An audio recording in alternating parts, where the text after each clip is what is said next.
Students, welcome back to Blueprint Digital. आज की इस वीडियो में हम वंशागति का क्रोमोसोमवाद यानी कि गुणसूत्रवाद, क्रोमोसोमल थ्योरी ऑफ इनहेरिटेंस तथा लिंकेज के बारे में पढ़ेंगे।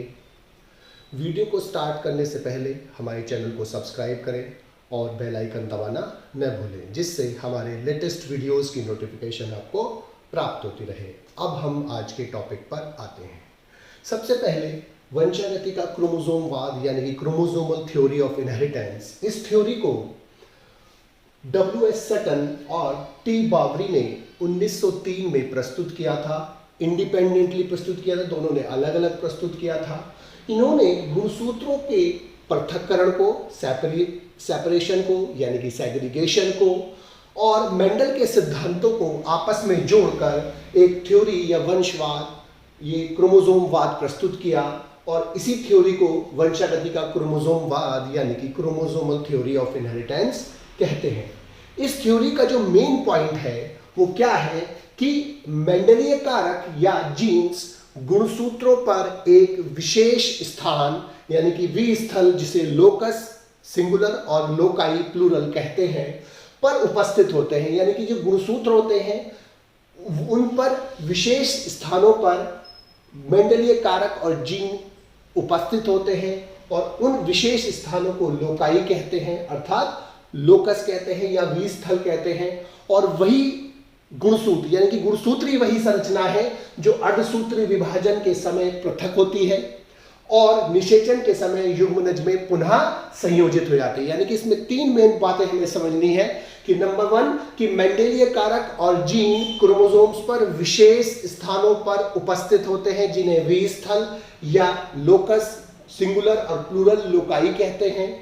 प्लस गुणसूत्री वही संरचनाएं हैं जो मियोटिक डिवीजन यानी कि अर्धसूत्री विभाजन के दौरान सेपरेट होते हैं, सेग्रीगेट होते हैं, पृथक होते हैं और निषेचन के समय युग्मनज में, जाइगोट में वो पुनः संयोजित हो जाते हैं, अर्थात पुनः डिप्लॉइड कंडीशन स्थापित हो जाती है। नॉर्मल हायर ऑर्गेनिज्म डिप्लॉइड होते हैं और गैमेट्स हैप्लॉइड बनते हैं। तो हैप्लॉइड ऑर्गेनिजम्स में क्रोमोसोम पृथक होकर आते हैं और जब हैप्लॉइड गैमेट्स फ्यूज होकर जाइगोट बनाते हैं तो वो पुनः डिप्लॉइड कंडीशन में आते हैं और वो पुनः संयोजित हो जाते हैं। इस वाद का जो प्रमुख बिंदु है, सबसे पहले कि सभी आनुवंशिक लक्षण यानी कि हेरिडिटी कैरेक्टर्स नर युग्मक और मादा युग्मकों में उपस्थित होते हैं, क्योंकि यही नर और मादा युग्मक या दो युग्मक एक पीढ़ी से दूसरी पीढ़ी में सेतु की तरह काम करते हैं, ब्रिज की तरह काम करते हैं, अर्थात एक पीढ़ी के लक्षणों को दूसरी पीढ़ी में पहुंचाने का काम करते हैं, अर्थात माता पिता या जनक के लक्षणों को संतानों में पहुंचाने का काम करते हैं। इसीलिए सारे आनुवंशिक लक्षण इन्हीं युग्मकों में उपस्थित होते हैं। इसी कारण वो नेक्स्ट जनरेशन में, नई पीढ़ियों में पहुंचते हैं। दूसरा कि नर युग्मक और मादा युग्मक दोनों का जो रोल होता है वो बराबर होता है और नर युग्मक और मादा युग्मक भावी पीढ़ियों में आनुवंशिक लक्षणों को बनाने में समान भूमिका अदा करते हैं, अर्थात नर युग्मक और मादा युग्मक यानी कि मेल गैमेट और फीमेल गैमेट दोनों का ही रोल समान होता है, सेम होता है। किसी का रोल ज्यादा या कम नहीं होता, बराबर होता है। आधी इंफॉर्मेशन मदर से आती है, आधी इंफॉर्मेशन फादर से आती है, अर्थात नर और मादा युग्मक भावी पीढ़ियों में आनुवंशिक लक्षणों को बनाने के में समान भूमिका अदा करते हैं, किसी की भूमिका ज्यादा अथवा कम नहीं होती। थर्ड पॉइंट, मादा युग्मक के साथ जब नर युग्मक फ्यूज होता है, संलयित होता है, तो मेल युग्मक का केवल न्यूक्लियस यानी कि केंद्रक ही फ्यूज होता है, संलयन करता है। इससे क्या सिद्ध होता है कि जो आनुवंशिक सूचनाएं हैं, हेरिडिटी कैरेक्टर्स हैं, हेरिडिटी इंफॉर्मेशंस हैं, वो कहां प्रेजेंट होते हैं? केंद्रक में प्रेजेंट होते हैं, साइटोप्लाज्म में उपस्थित नहीं होते। यानी कि मैक्सिमम इंफॉर्मेशन जो होती है किसी भी ऑर्गेनिज्म की, वो केंद्रक में यानी कि न्यूक्लियस में उपस्थित होती है। फोर्थ, केंद्रक के अंदर जो क्रोमैटिन मटेरियल होता है वो गुणसूत्रीय संरचनाओं में परिवर्तित होता है। अगर ये सेल है, इस सेल में ये न्यूक्लियस है, तो इसके अंदर थ्रेड लाइक स्ट्रक्चर्स प्रेजेंट होती हैं, जिन्हें हम क्या बोलते हैं? क्रोमैटिन। ये chromatin basically DNA plus histone protein से मिलकर बना होता है और यही मदर फादर के कैरेक्टर्स को अपने अंदर रखता है। और नॉर्मल सेल में जो कैरेक्टर्स प्रेजेंट होते हैं या इंफॉर्मेशन प्रेजेंट होती है वो क्रोमैटिन के रूप में प्रेजेंट होती है। और जब सेल डिवाइड हो रही होती है माइटोसिस से या मियोसिस से, तो यही क्रोमैटिन कंडेंस्ड होकर, संघनित होकर क्रोमोसोम्स का निर्माण करते हैं। अर्थात नॉर्मल सेल्स में क्रोमोसोम नहीं होते, लेकिन जब सेल डिवाइड होती है तो क्रोमोसोम बनते हैं। और नॉर्मल सेल्स में क्रोमैटिन के रूप में इंफॉर्मेशन प्रेजेंट होती है, और सेल डिवीजन के दौरान ये क्रोमैटिन ही कंडेंस्ड होकर, संघनित होकर गुणसूत्रों का निर्माण करते हैं। फिफ्थ वन, कि मेंडलीय एलील के समान जो गुणसूत्र होते हैं वो भी पेयर में पाए जाते हैं। दो कंडीशंस होती हैं, अगुणित और द्विगुणित, यानी कि हैप्लॉइड और डिप्लॉइड। कि जो गैमीट्स होते हैं वो हैप्लॉइड होते हैं। हैप्लॉइड कंडीशन का मतलब क्या है? अगर किसी जगह 4 क्रोमोसोम्स है लेकिन वो चारों अलग अलग उपस्थित है, तो इस कंडीशन को हम बोलते हैं, यानी कि पेयर्स में उपस्थित नहीं है, युग्म में उपस्थित नहीं है, तब हम इसे क्या बोलते हैं? अगुणित कंडीशन। लेकिन अगर यही 4 क्रोमोसोम किसी और ऑर्गेनिज्म में इस प्रकार से पेयर्स में या युग्म में उपस्थित होते हैं, तब इस कंडीशन को हम क्या बोलते हैं? द्विगुणित यानी कि डिप्लॉइड कंडीशन बोलते हैं।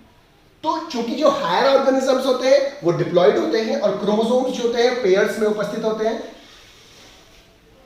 तो पेयर्स में उपस्थित होने पर यहां पर जीन्स उपस्थित होती है। फॉर एग्जाम्पल यहां पर ये है, यहां पर भी ये है। तो यहां पर जो एलील्स है ये भी पेयर्स में है, और जो क्रोमोसोम्स है वो भी पेयर्स में, क्योंकि क्रोमोसोम्स पर ही जीन्स उपस्थित होती है, इसीलिए क्रोमोसोम्स और एलील्स दोनों ही क्या प्रेजेंट होते हैं? पेयर्स में उपस्थित होते हैं। नेक्स्ट वन क्या है कि प्रत्येक जीन जोड़े का एक एलील नर युग्मक में जाता है। अब जब सेल डिवाइड हो रही होती है, तो जब गैमीट्स बनते हैं हैप्लॉइड, तो उस हर क्रोमोसोम में से एक क्रोमोसोम, हर क्रोमोसोम सेट में से एक क्रोमोसोम एक गैमेट में जाता है। माने ये एक गैमेट है और ये दूसरा गैमेट है, तो इस गैमेट में जाने पर जो एक क्रोमोसोम, हम जैसे हमारे 46 क्रोमोसोम है तो हमारे में 23 पेयर्स होते हैं, तो एक पेयर का एक क्रोमोसोम एक गैमेट में और दूसरा जो क्रोमोसोम है उसी पेयर का वो दूसरे गैमेट्स में जाता है। अर्थात मियोटिक डिवीजन या अर्धसूत्रीय विभाजन के समय जो क्रोमोसोम का पेयर है वो अलग अलग हो जाता है, और एक क्रोमोसोम उसका एक गैमेट में जाएगा और दूसरा क्रोमोसोम दूसरे गैमेट्स में पहुंचता है। एक जीन के जो 2 एलील्स होते हैं वो समजात जगह पर उपस्थित होते हैं। अगर ये एक जीन है फॉर एग्जांपल ए, तो इसका ये जो जगह है जहां प्रेजेंट है ये लोकस कहलाता है, तो ये होमोलोगस क्रोमोसोम या समजात गुणसूत्र कहलाता है। समजात गुणसूत्र पेयर युग्म। तो समजात गुणसूत्र में जो एक विशेष जीन के जो 2 एलील्स होते हैं वो होमोलोगस साइट्स पर या समजात साइट्स पर या स्थान पर उपस्थित होते हैं। अगर वो यहाँ ए है तो यहाँ होगा, अगर यहाँ बी है तो यहाँ पर भी बी या स्मॉल बी होगा। तो यानी कि जो 2 एलील्स है वो होमोलोगस पेयर या समजात गुणसूत्र युग्म पर विशेष स्थान पर उपस्थित होते हैं, जिसे समजात लोकस कहते हैं। नेक्स्ट वन कि नर और मादा युग्मकों में जो गुणसूत्रों का अगुणित समूह पाया जाता है, अर्थात हर गैमीट्स हैप्लॉइड होता है, और अगर किसी ऑर्गेनिज्म में 4 क्रोमोसोम्स हैं यानी कि 2 पेयर्स क्रोमोसोम है, तो गैमीट में उसका हाफ, 2 पेयर्स का हाफ का मतलब एक पेयर जाएगा। यानी कि अगर हमारे में 46 क्रोमोसोम होते हैं तो हमारे गैमीट्स में 23 क्रोमोसोम्स जाएंगे, यानी कि गैमीट्स में 23 क्रोमोसोम्स होंगे, जबकि ऑर्गेनिज्म में 23 पेयर्स प्रेजेंट, यानी कि हर जो गैमीट्स होता है वो हैप्लॉइड होता है और जो ऑर्गेनिज्म होता है वो डिप्लॉइड होता है। तो जब डिप्लॉइड ऑर्गेनिज्म से गैमीट्स बनते हैं तो वो हैप्लॉइड बनते हैं, और उसके कारण हर जो गैमीट होता है उसके अंदर अगुणित समूह या सेट पाया जाता है गुणसूत्रों का, और ये नर और मादा युग्मक ही आपस में फ्यूज होकर गुणसूत्रों का दोबारा से और जीन्स का दोबारा से जो कंडीशंस होती है डिप्लॉइड उसको पुनः स्थापित करते हैं। अर्थात गैमीट्स मियोटिक डिवीजन से हैप्लॉइड बनते हैं, और गैमीट्स के फ्यूजन से जो जाइगोट बनता है वो दोबारा से द्विगुणित कंडीशन को पुनः स्थापित करता है। अब इसके अलावा नेक्स्ट पॉइंट है कि प्रत्येक गुणसूत्र पर एक से ज्यादा जीन्स उपस्थित होती है। इसे हम कैसे समझेंगे कि हमारे जीन्स में, हमारे ह्यूमंस में लगभग 30,000 जीन्स पाई जाती हैं और वो जीन्स जो होती है सभी जीन्स गुणसूत्रों पर उपस्थित होती है। लेकिन गुणसूत्रों की संख्या कितनी है? 46। तो 46 क्रोमोसोम्स पर जीन्स प्रेजेंट है कितनी? 30,000। इसका मतलब क्या हुआ कि एक क्रोमोसोम्स पर बहुत सारी जीन्स प्रेजेंट होती है। इसका मतलब एक क्रोमोसोम पर अनेक जीन्स प्रेजेंट होती है, एक से ज्यादा जीन्स प्रेजेंट होती है, क्योंकि ऑर्गेनिजम्स में, जीवों में जीन्स की संख्या तो होती है बहुत अधिक ज्यादा, लेकिन क्रोमोसोम्स की संख्या निश्चित होती है, कम होती है उसके कंपैरिजन में। इसीलिए एक क्रोमोसोम पर बहुत सारी जीन्स उपस्थित होती है। नेक्स्ट है कि जो समजात गुणसूत्र होते हैं, यानी कि जो ये समजात गुणसूत्र यानी कि होमोलोगस पेयर जो है, वो अर्धसूत्री विभाजन के समय पृथक होकर गैमीट्स में पहुंचते हैं और पृथक्करण प्रदर्शित करते हैं, और इसे हम बोलते हैं सेग्रीगेशन। और जो गैमीट्स है वो आगे जाकर युग्मनज में फ्यूज हो जाते हैं और वापस डिप्लॉयड कंडीशन बनाते हैं। और समजात गुणसूत्र जो होते हैं उसमें जो अर्धसूत्री विभाजन में गैमीट्स के बनते समय जो गुणसूत्र होते हैं वो पृथक होते हैं, वो पास हो जाते हैं, और यही पृथक्करण का और स्वतंत्र अपव्यूहन का आधार है, यानी कि बेसिस है। नेक्स्ट वन इज समयुग्मजता यानी कि होमोजाइगोसिटी, विषम युग्म यानी कि हेटेरोजाइगस कंडीशन, प्रभाविता यानी कि डोमिनेंस, और अप्रभाविता आदि जो कैरेक्टर्स हैं या जो गुण हैं, ये गुणसूत्रों के प्रकार और व्यवहार पर निर्भर करते हैं। जैसे फॉर एग्जांपल अगर हम बात करें कि हमने कहा होमोजाइगस कंडीशन यानी कि समयुग्मनज। होमोजाइगस का मतलब समयुग्मनज, युग्मी। तो जो समयुग्मी होते हैं वो क्या है कि अगर ये एक क्रोमोसोम यहां है, एक क्रोमोसोम पेयर यहां है, और यहां पर एक एलील ए है और यहां पर एलील ए है, तो अगर दोनों एलील एक ही जीन के सेम होते हैं तब हम इसे क्या बोलते हैं? Homozygous condition.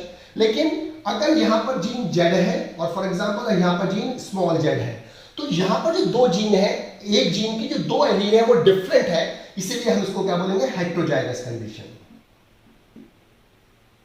तो जो हेटेरोजाइगस और होमोजाइगस कंडीशन है ये किस पर आधारित है? जीन्स पर एलील की व्यवस्था के कारण। अर्थात हम homozygous condition, heterozygous condition, dominant होना, रिसेसिव होना, इन सबको कैसे समझ सकते हैं? गुणसूत्रों के प्रकार कैसे हैं और उनका व्यवहार क्या है, उसके आधार पर हम समझ सकते हैं।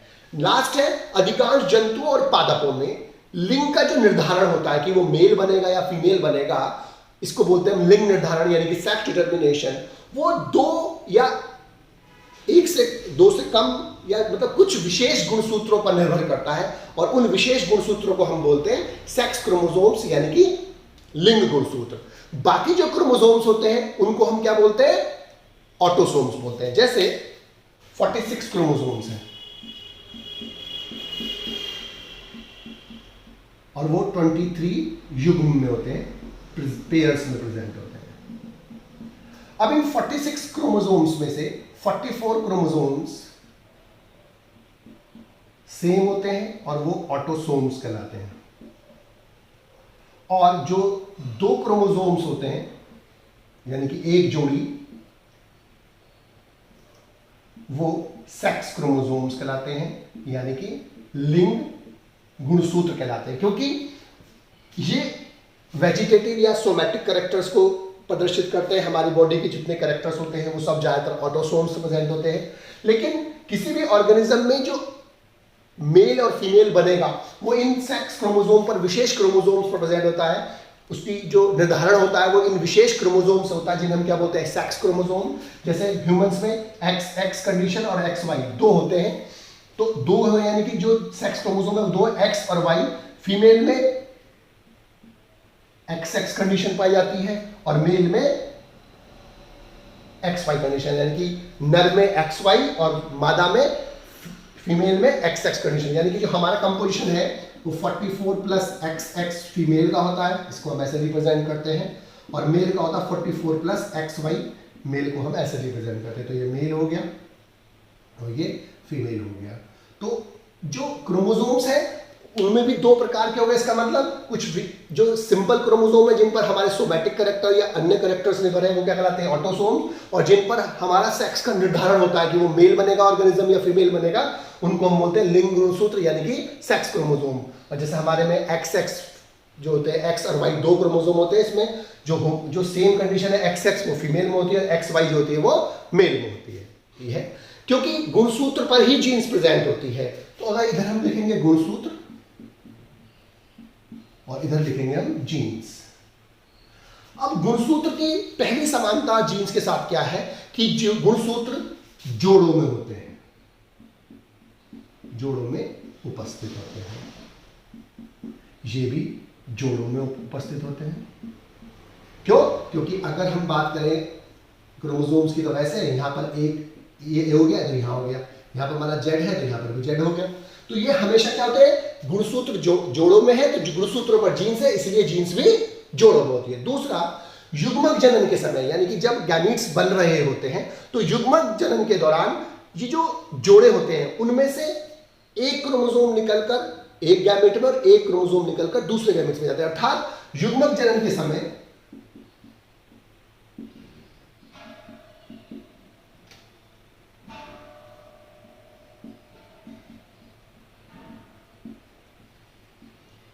पृथक्करण प्रदर्शित करते हैं, यानी कि पृथक हो जाते हैं और दो में से एक जो क्रोमोसोम है वो गैमीट्स में पहुंच गया एक में, और दूसरा जो क्रोमोसोम है उसी जोड़े का वो दूसरे गैमीट्स में पहुंचता है। ये भी सेम है, क्योंकि जब गैमीट्स के ऊपर जीन्स है तो जीन्स भी युग्मक जनन के समय पृथक्करण प्रदर्शित करती हैं। एक एलील एक गैमीट में पहुंचेगी उसी जीन की, और उसी जीन की जो दूसरी एलील है वो दूसरे गैमीट्स में पहुंचेगी। ठीक है। तीसरा, निषेचन के समय,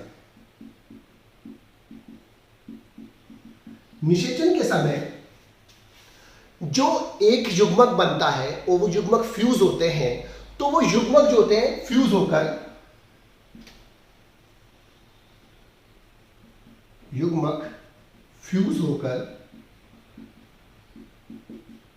द्विगुणित अवस्था पुनः स्थापित करते हैं।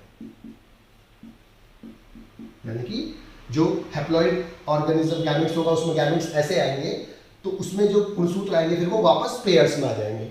लेकिन ऐसी सेम जीन्स होती हैं कि जीन्स जब गैमेट्स में आएंगे, यहाँ पर फॉर एग्जांपल एक जीन थी तो यहाँ पर जब जीन गैमेट्स आएंगे तो यहाँ पर भी वो जोड़ों में जाएंगे, यहाँ पर भी वो सेम वापस डिप्लॉयड कंडीशन आ जाएगी। अर्थात दो जो एलील्स पहले अलग अलग हो गए थे वो वापस दोबारा से एक जगह आ जाते हैं। क्रोमोसोम थ्योरी ऑफ इनहेरिटेंस के बाद अब हम मॉर्गन के कार्य और मॉर्गन द्वारा ड्रोसोफिला के चयन के कारण का अध्ययन करेंगे। सबसे पहले TH Morgan, Thomas Hunt Morgan ने फल मक्खी यानी कि फ्रूट फ्लाई ड्रोसोफिला मेलनोगास्टर पर अपने काम किए जो जेनेटिक्स के कार्य करने के लिए अनुकूलित थी। उन्होंने लिंग सहलग्न वंशागति को समझाया, वे लक्षण जो सेक्स क्रोमोसोम्स की सहायता से जनक से माता पिता से संतानों में ट्रांसफर होते हैं, सेक्स लिंक्ड कैरेक्टर्स यानी कि लिंग सहलग्न लक्षण कहलाते हैं, और उनकी जो वंशागति होती है माता पिता से संतानों में जाना वो क्या कहलाती है, लिंग सहलग्न वंशागति। तो लिंग सहलग्न वंशागति को थॉमस हंट मॉर्गन ने समझाया। ड्रोसोफिला में सहलग्नता समूह यानी कि लिंकेज ग्रुप्स की खोज की, और ड्रोसोफिला में सफेद आंख वाले उत्परिवर्ती की यानी कि म्यूटेंट की खोज की। इनके विशिष्ट कार्यों के कारण ही उन्हें फादर ऑफ एक्सपेरिमेंटल जेनेटिक्स यानी कि प्रायोगिक आनुवंशिकी के जनक के रूप में जाना जाता है। और इसी उनके विशिष्ट कार्यों को यानी कि जेनेटिक्स के क्षेत्र में उनके विशिष्ट कार्यों के कारण 1933 में उन्हें जीव विज्ञान व इकाई क्षेत्र का नोबेल पुरस्कार दिया गया, उन नोबेल पुरस्कार से सम्मानित किया गया। उन्होंने ड्रोसोफिला मेलनोगास्टर पर अपने एक्सपेरिमेंटल प्रयोग किए, एक संकर द्विसंकर क्रॉस किए, क्योंकि वो जो फ्रूट फ्लाई है वो जेनेटिक्स के कार्य करने के लिए अनुकूलित थी। उसके जो अनुकूलन थे जिसके कारण मॉर्गन ने उसको अपने एक्सपेरिमेंट्स के लिए चुना, उनमें से कुछ प्रमुख कारण है। नंबर 1 कि ड्रोसोफिला को प्रयोगशाला में आसानी से एक सरल संश्लेषी माध्यम में आसानी से पाला जा सकता है, ग्रो कराया जा सकता है, यानी कि उसको पालने में, ग्रो कराने में बहुत अधिक दिक्कतें नहीं आती हैं। दूसरा, यह अपना जीवन चक्र मात्र 2 सप्ताह में कंप्लीट कर लेती है और कम समय अवधि का इसका जीवन काल होने के कारण परिणामों के लिए ज्यादा समय तक इंतजार नहीं करना पड़ता, आसानी से कम समय में परिणाम आ जाते हैं। तीसरा, इनमें लिंगों का विभेदन यानी कि सेक्सुअल डायमॉर्फिज्म पाई जाती है। वह घटना जिसमें मेल और फीमेल को बाहर से देखकर पहचाना जाता है, हम उसे बोलते हैं लैंगिक द्विरूपता स्पष्ट यानी कि सेक्सुअल डायमॉर्फिज्म वेल मार्क। तो इसमें लैंगिक द्विरूपता स्पष्ट होती है, अर्थात नर और मादा को बाहर से देखकर आसानी से पहचाना जा सकता है। चौथा, ड्रोसोफिला में पूरे वर्ष यानी कि थ्रू आउट द ईयर प्रजनन हो सकता है, रिप्रोडक्शन हो सकता है। पांचवा, इसमें अनेक आनुवांशिक विभिन्नताएं पाई जाती हैं और इन आनुवांशिक विभिन्नताओं को आसानी से सूक्ष्मदर्शी से यानी सिंपल सूक्ष्मदर्शी से भी देखा जा सकता है। और लास्ट वन, इसमें एक बार के प्रजनन में बड़ी संख्या में संतति यानी कि संतानें उत्पन्न होती हैं, जिससे प्रेक्षण आसान हो जाता है। ड्रोसोफिला में 8 क्रोमोसोम्स पाए जाते हैं, 8 गुणसूत्र पाए जाते हैं यानी कि 4 पेयर्स। इनमें से 3 पेयर्स सेकंड, थर्ड और फोर्थ, दूसरा, तीसरा, चौथा ऑटोसोम्स होते हैं और पहला पेयर सेक्स क्रोमोसोम्स होते हैं। और सेक्स क्रोमोसोम इसमें भी 2 होते हैं, एक्स और वाई। और इसमें जो सेक्स क्रोमोसोम की व्यवस्था है वो हमारे जैसी होती है। नर ड्रोसोफिला में एक्स वाई और फीमेल में एक्स एक्स कंडीशन होती है। तो एक्स एक्स फीमेल की कंडीशन होती है और एक्स वाई मेल की कंडीशन होती है। अब हम लिंकेज यानी कि सहलग्नता और पुनः संयोजन यानी कि रिकॉम्बिनेशन के बारे में पढ़ेंगे। जीन्स की वंशागति के दौरान साथ साथ रहने की जो प्रवृत्ति होती है उसे हम लिंकेज कहते हैं, या समजात गुणसूत्रों पर उपस्थित विभिन्न जीन की एलील्स का वंशागति के दौरान साथ साथ रहने की जो प्रवृत्ति होती है, टेंडेंसी होती है, हम उसे क्या बोलते हैं, लिंकेज कहते हैं। लिंकेज को सबसे पहले बैटसन ने और पुनेट ने लेथायरस ओडेरेटस यानी कि स्वीट पी प्लांट में देखा था और उन्होंने युग्मन यानी कि कपलिंग और रिपल्शन यानी कि विकर्षण फिनोमिनॉन घटना के बारे में बताया, प्रस्तुत किया। और लेकिन इसको वो एक्सप्लेन नहीं कर पाया, इसका वर्णन नहीं कर पाया ढंग से। थॉमस हंट मॉर्गन ने सेक्स लिंकेज की खोज की थी। डब्ल्यू बैटसन ने और सैंडर्स ने और पुनेट ने लेथायरस ओडेरेटस यानी कि स्वीट पी पर कार्य करते हुए स्वतंत्र अपवहन नियम के अपवाद यानी कि सहलग्नता की खोज की, यानी कि खोज करने का श्रेय बैटसन, सैंडर्स और पुनेट को जाता है। और जो लिंकेज होता है वो स्वतंत्र अपवहन का एक्सेप्शन होता है, अपवाद होता है। यदि कोई 2 जीन P और L यानी कि कोई अगर हम जीन की बात करें कैपिटल P और कैपिटल L, अगर ये सेम पेरेंट से आती हैं, सेम पेरेंट से मतलब क्या होगा कि capital P capital L into small p small l। तो अगर ये सेम पेरेंट से आती है तो जब F1 F2 जनरेशन का क्रॉस कराया जाता है तो ये P और L अगर सेम पेरेंट से आती है, क्योंकि P के साथ यहाँ पर कैपिटल L है, स्मॉल p के साथ यहाँ पर स्मॉल l है, अगर ये सेम पेरेंट से आती हैं तो ये साथ साथ रहने की प्रवृत्ति शो करती हैं। लेकिन अगर ये अलग अलग पेरेंट से आती हैं, यानी कि अगर ये हो capital P small l into small p capital L, तो अगर ये अलग अलग पेरेंट से आती हैं तो ये एक दूसरे से दूर रहने की प्रवृत्ति शो करती हैं। जब कोई 2 जीन साथ साथ रहने की प्रवृत्ति शो करती है तो इसे हम बोलते हैं कपलिंग यानी कि अट्रैक्शन और युग्मन। और अगर वो अलग अलग पेरेंट से आती है तो वो एक दूसरे से दूर जाने की कोशिश करती हैं, तब हम इसे बोलते हैं रिपल्शन यानी कि विकर्षण। तो जब कोई 2 जीन साथ साथ आने की कोशिश करेगी तब उसे क्या बोलेंगे, 2 एलील साथ साथ आने की कोशिश करेंगी तो क्या कहलाएगा, कपलिंग यानी कि युग्मन। और जब वो दूर जाने की कोशिश करती है तब उसे क्या बोलते हैं, विकर्षण यानी कि रिपल्शन। कपलिंग कब होगी, जब 2 एलील्स 2 जीन्स सेम पेरेंट्स से आएंगी। और रिपल्शन कब होगा, जब 2 अलग अलग पेरेंट्स से आएंगी। अब बाद में बैटसन ने बताया कि जो कपलिंग और रिपल्शन है वो एक ही फिनोमिनॉन, एक ही घटना, लिंकेज के 2 एस्पेक्ट्स हैं, 2 अलग अलग घटनाएं हैं जो एक साथ होती हैं लिंकेज के अंदर, और उन्होंने कहा कि ये जो पहलू बनते हैं इसमें वो दो तरह के होते हैं, एक जनकीय और एक अजनकीय। यानी कि जो पेरेंटल होते हैं वो जनकीय कहलाते हैं, जो माता पिता के होते हैं, और जो उनसे अलग होते हैं जो जनकीय नहीं होते, हम उन्हें क्या बोलते हैं, रिकॉम्बिनेंट यानी कि पुनः संयोजन प्रकार बोलते हैं। तो जो जनक के बनते हैं यानी कि बिल्कुल सेम टू सेम पेरेंट जैसे होते हैं उन्हें हम बोलते हैं जनकीय, और जो जनक से थोड़े से डिफरेंट बनते हैं, क्रॉसिंग ओवर के कारण बनते हैं, हम उसे क्या बोलते हैं, पुनः संयोजन प्रकार।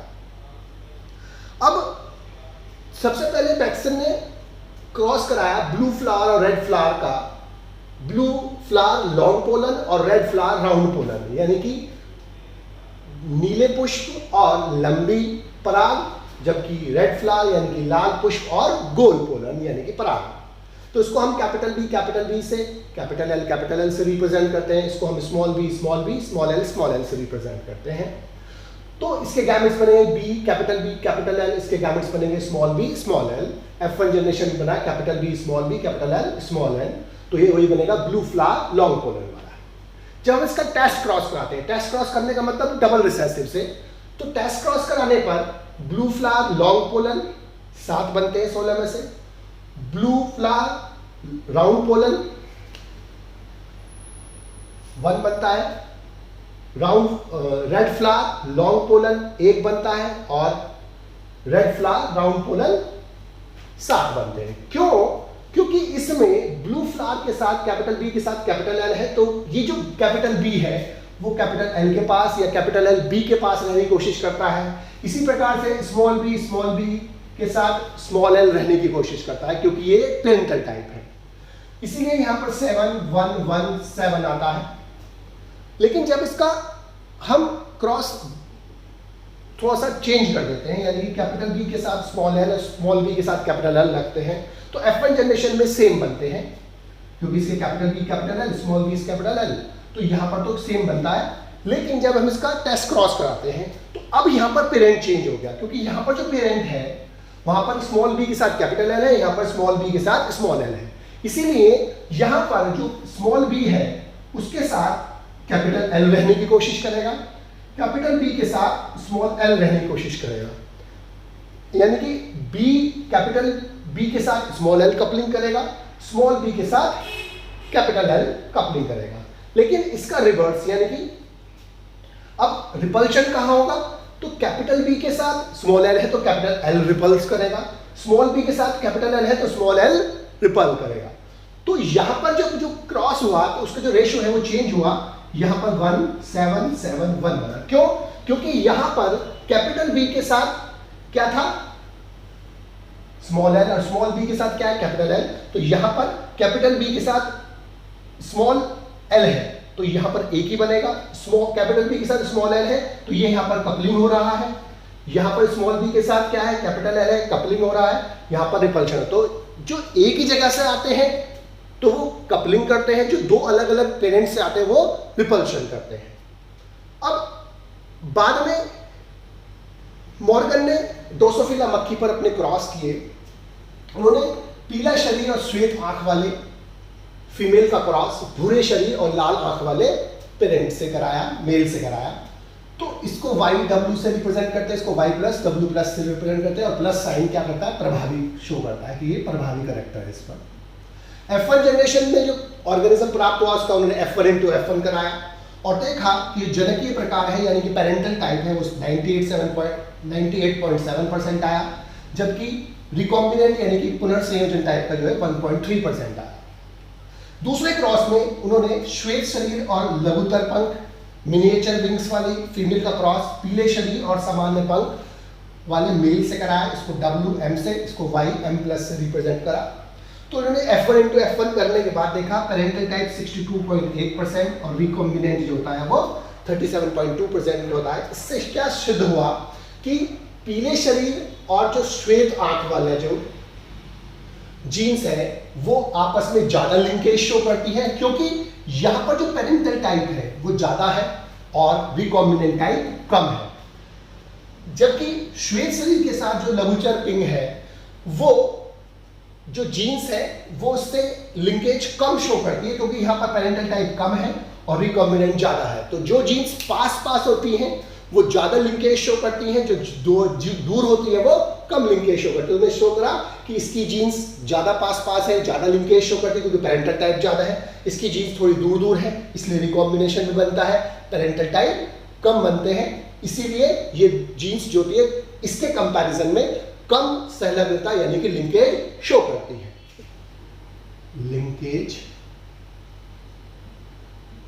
ग्रुप्स यानी कि सहलग्नता समूह।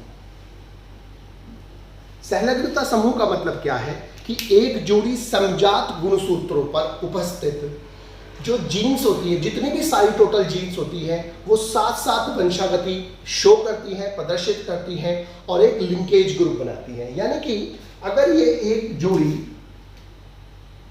समजात गुणसूत्र यानी कि होमोलोगस क्रोमोसोम है और इस पर भी जीन्स उपस्थित है, यहाँ पर ये जीन्स ये जीन्स ये जीन्स ये जीन्स, तो इस पर जितनी भी जीन्स एक पेयर पर प्रेजेंट होती है वो क्या बनाती है, एक लिंकेज ग्रुप बनाती है। तो लिंकेज ग्रुप का मतलब क्या हुआ कि एक समजात गुणसूत्र पेयर पर उपस्थित टोटल जीन्स, जितनी भी जीन्स उस पर प्रेजेंट होती है उसे हम क्या बोलते हैं, एक लिंकेज ग्रुप बोलते हैं। अब एक लिंकेज ग्रुप जो होता है वो हैप्लॉइड सेट ऑफ क्रोमोसोम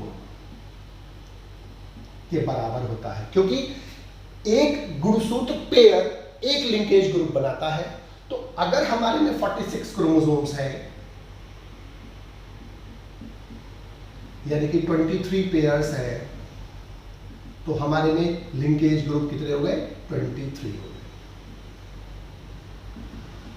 तो इसका मतलब किसी भी ऑर्गेनिज्म में लिंकेज ग्रुप की संख्या किसके बराबर होती है, उसके अंदर उपस्थित हैप्लॉइड सेट, एगोनिक सेट में जितने भी क्रोमोसोम्स होते हैं उसके बराबर होती है। और जो कुछ ऑर्गेनिज्म है उनमें हम लिंकेज ग्रुप देखते हैं। मटर में जो क्रोमोसोम नंबर है 2n नंबर है वो होता है 14। इसका मतलब उसमें n नंबर हो गया 7, पेयर कितने हो गए इसके अंदर, वो भी 7, और लिंकेज ग्रुप कितने हो गए 7, क्योंकि हमने क्या कहा कि हैप्लॉइड नंबर कितने हैं, जितना हैप्लॉइड नंबर होगा उतना ही उसका लिंकेज ग्रुप होगा। इसके बाद ड्रोसोफिला, ड्रोसोफिला में क्रोमोसोम होते हैं 8, n कितना हो गया 4, पेयर कितने होंगे 4 और लिंकेज ग्रुप भी 4 होंगे। मक्का में क्रोमोसोम नंबर होता है 20, तो n नंबर कितना होगा 10, पेयर कितने होंगे 10, लिंकेज ग्रुप कितने हो गए 10। मनुष्य में क्रोमोसोम नंबर कितना है 46, n कितना हो गया 23, पेयर कितने हो गए 23 और लिंकेज ग्रुप भी कितने हो गए 23। तो अब इसके बाद हमें पढ़ना है टाइप्स ऑफ लिंकेज।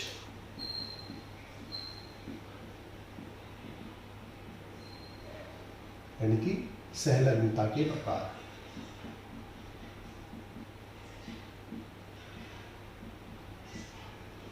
सहलग्नता दो प्रकार की होती है,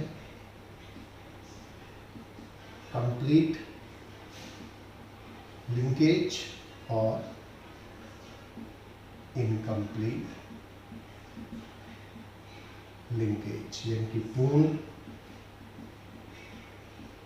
सहलग्नता और अपूर्ण सहलग्नता। कंप्लीट लिंकेज का मतलब क्या है कि जिसमें क्रॉसिंग ओवर अनुपस्थित होती है, विनिमय अनुपस्थित होता है। क्रॉसिंग ओवर यानी कि विनिमय अनुपस्थित होता है, मतलब कि उसमें रिकॉम्बिनेशन नहीं बनेंगे, पैरेंटल टाइप बनेंगे। इसका मतलब उसमें जनकीय प्रकार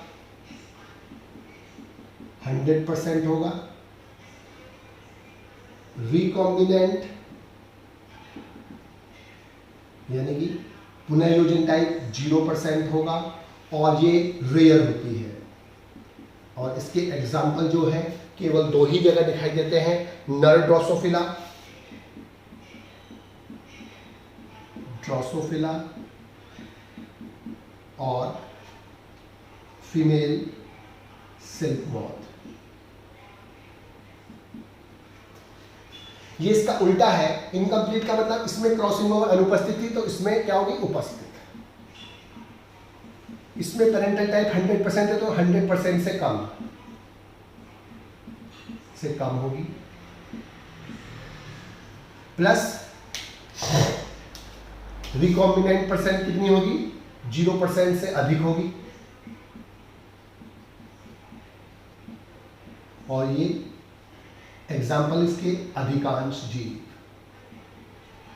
तो जो अधिकांश जीवों में लिंकेज पाई जाती है वो कैसी होती है, अपूर्ण होती है। तो कंप्लीट लिंकेज जिसमें क्रॉसिंग ओवर विनिमय नहीं होता, जीन्स का एक्सचेंज नहीं होता, वो कंप्लीट लिंकेज। जिसमें जीन्स का एक्सचेंज यानी क्रॉसिंग ओवर होता है वो अपूर्ण।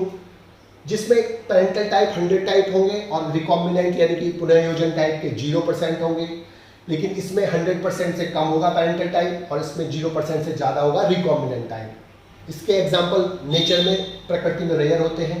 नर ड्रोसोफिला और सिल्क मॉथ इसके एग्जाम्पल है। जबकि अधिकांश जीवों में जो लिंकेज पाई जाती है वो कैसी होती है, इनकम्प्लीट लिंकेज पाई जाती है।